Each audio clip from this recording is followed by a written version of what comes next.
Hi friends, welcome to Nandini cooking. ಇವತ್ತು recipe ಬಂದು ನಾನು ಸೋರೆಕಾಯಿ ಹಾಕಿಬಿಟ್ಟು ಸಾಂಬಾರು ಮಾಡೋದು ತೋರಿಸ್ತಾ ಇದ್ದೀನಿ. ಇದು ಬೇಗ ಕ್ವಿಕ್ಕಾಗುತ್ತೆ, ತುಂಬ ಚೆನ್ನಾಗಿರುತ್ತೆ ಅನ್ನಕ್ಕೂ ಮುದ್ದೆಗೂ ಎಲ್ಲ. ಬನ್ನಿ ಯಾವ ರೀತಿ ಅಂತ ಸ್ಟಾರ್ಟ್ ಮಾಡೋಣ. ಫ್ರೆಂಡ್ಸ್, ಒಂದು 2 ಸ್ಪೂನ್ ಎಣ್ಣೆ ಹಾಕ್ತಾಯಿದ್ದೀನಿ.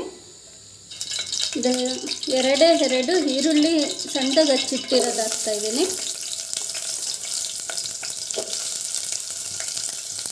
ಇಷ್ಟು ಫ್ರೈ ಮಾಡ್ಕೊಳ್ಳಿ, ಅಷ್ಟಾಗಿದ್ದರೆ ಸಾಕು. 2 ಟೊಮೊಟೊ ಹಾಕ್ತಾಯಿದ್ದೀನಿ, ಸಣ್ಣದಾಗಿ ಹಚ್ಚಿಟ್ಟಿರೋದು, ಮ್ಯಾಶ್ ಆಗಿದ್ದರೆ ಸಾಕು.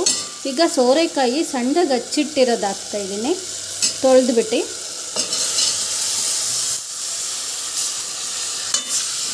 ಅದು ಒಂದು ಸ್ವಲ್ಪ ಎಣ್ಣೆಯಲ್ಲೇ ಫ್ರೈ ಮಾಡ್ಕೊಳ್ಳಿ, ಆವಾಗಲೇ ಚೆನ್ನಾಗಿರುತ್ತೆ ಸಾಂಬಾರು. ಒಂದು ಅರ್ಧ ಗ್ಲಾಸಷ್ಟು ನೀರು ಹಾಕ್ತಾಯಿದ್ದೀನಿ, ಜಾಸ್ತಿ ಹಾಕ್ತಾಯಿಲ್ಲ. ಯಾಕೆಂದರೆ ಬೇಳೆ ಬೇಯಿಸ್ಬೇಕಾದ್ರೆ ನೀರು ಹಾಕಿದ್ದೀವಲ್ಲ, ಇದೊಂದು ಚೂರು ಸೋರೆಕಾಯಿ ಬೇಯಲಿ ಅಂದ್ಬಿಟ್ಟು ನೀರು ಹಾಕ್ತಾ ಇರೋದು. ಮಿಕ್ಸಿ ಜಾರ್ಗೆ ಕಾಯಿ ತುರಿ ಹಾಕ್ತಾಯಿದ್ದೀನಿ.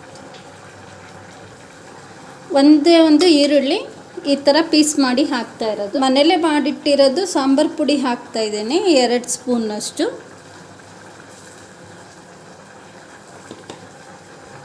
ಸ್ವಲ್ಪ ಹುಣಸೆಹಣ್ಣು ಹಾಕ್ತಾಯಿದ್ದೀನಿ.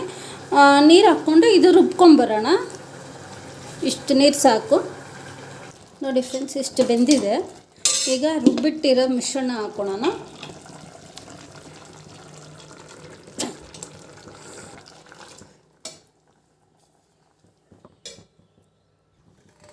ಇದು ಬೇಳೆ ಬೇಯಿಸಿಟ್ಕೊಂಡಿದ್ವಲ್ಲ, ಅದನ್ನು ಹಾಕ್ಕೊತಾ ಇದ್ದೀನಿ.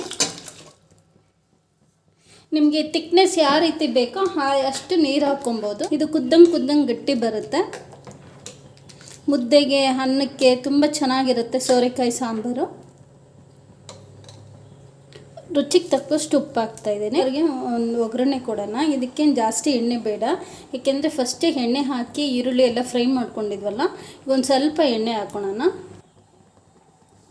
ಸ್ವಲ್ಪ ಸಾಸಿವೆ ಜೀರಿಗೆ ಹಾಕ್ತಾಯಿದ್ದೀನಿ, ಒಣಮೆಣ್ಸಿನ್ಕಾಯಿ, ಒಂದು ಚಿಟಿಕೆ ಹಿಂಗು ಬೇಕು ಅಂದರೆ ಹಾಕ್ಕೊಳ್ಳಿ, ಬೇಡ ಅಂದರೆ ಸ್ಕಿಪ್ ಮಾಡ್ಬೋದು. ಲಾಸ್ಟಲ್ಲಿ ಕರ್ಬೇವಿನ ಸೊಪ್ಪು. ಈಗ ಒಗ್ಗರಣೆ ಹಾಕಿರ್ತಿದ್ದಲ್ಲ, ಅದನ್ನು ಹಾಕ್ಕೊತಾ ಇದ್ದೀನಿ.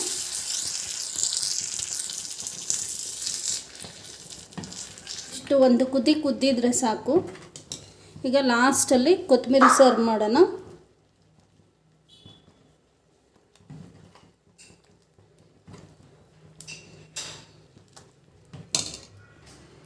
ಫ್ರೆಂಡ್ಸ್, ಫೈನಲಿ ಸೋರೆಕಾಯಿ ಸಾಂಬಾರು ರೆಡಿ ಆಯಿತು. ಇದು ಬೇಗ ಕ್ವಿಕ್ಕಾಗುತ್ತೆ, ಇನ್ಸ್ಟೆಂಟಾಗಿ. ಇದು ತುಂಬ ಚೆನ್ನಾಗಿರುತ್ತೆ. ಒಂದು ಸತಿ ನಿಮ್ಮ ಮನೇಲೂ ಟ್ರಯಲ್ ಮಾಡಿ ನೋಡಿ. ನನ್ನ ಚಾನಲ್ ಇಷ್ಟ ಆಗಿದ್ದರೆ ಒಂದು ಲೈಕ್ಸ್ ಮಾಡಿ, ಕಮೆಂಟ್ಸ್ ಮಾಡಿ, ಸಬ್ಸ್ಕ್ರೈಬ್ ಮಾಡಿ, ಶೇರ್ ಮಾಡಿ. ನಿಮ್ಮ ಫ್ರೆಂಡ್ಸು ಫ್ಯಾಮಿಲಿ ಮೆಂಬರ್ಸ್ಗೂ ಶೇರ್ ಮಾಡಿ. Thanks for watching my channel.